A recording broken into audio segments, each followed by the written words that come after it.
Existentially speaking, there is only one true human freedom, and this is a poem about that, the freedom to choose one's response to life. When all of our freedoms are taken away, mental, emotional, physical, the one thing that can never be taken away from you and therefore is a freedom is your attitude, your freedom to choose your response. And this is about that, and it's called Attitude Kings, and it's delivered in the style of a BBC documentary.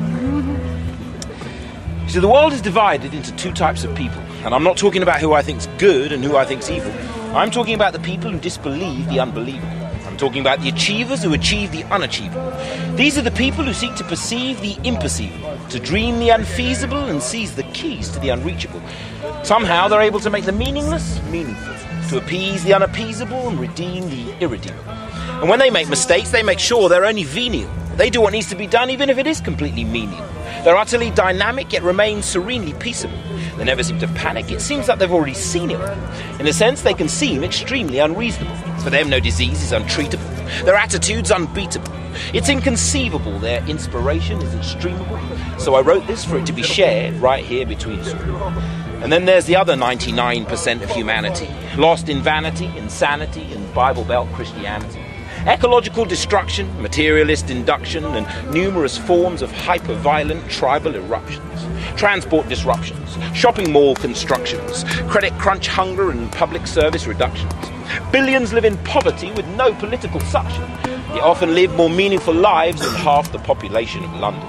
When narcissism has now reached epic proportions, what's next? A reality show called My First Abortion? Caution, you're now a product of corporate extortion, viewing mass media distortion as totally awesome, while acute social torsion causes more and more sons and daughters to be forced into dark and falsely awkward corners, and given no quarter they're reborn as fallen street maulers, leaving parents who are no more than poor soul-broken mourners. Yeah, the world's in a mess. Tell us something we don't know. Yeah, the human race looks like it's going the way of the dodo. What can I do, though? Oh, Napoleon Solo. Well, you can stop blowing your own oboe and get to work in your attitude dojo. No, you don't think so? You want to go on a go slow? I'm young, I want to have fun. I want to get jiggy like a bonobo. Yeah, I should cocoa, but if you don't want to be a no-show, all life asks is you give it 100% of your own flow. See, it's not about what you do. It's about the way that you do it. It's not about what happens, it's about how you respond to it. So when life bites, don't swallow the meaning until you chew it. Because come Judgment Day, you either loved it or you blew it. You see, nothing really matters, is the song life sings.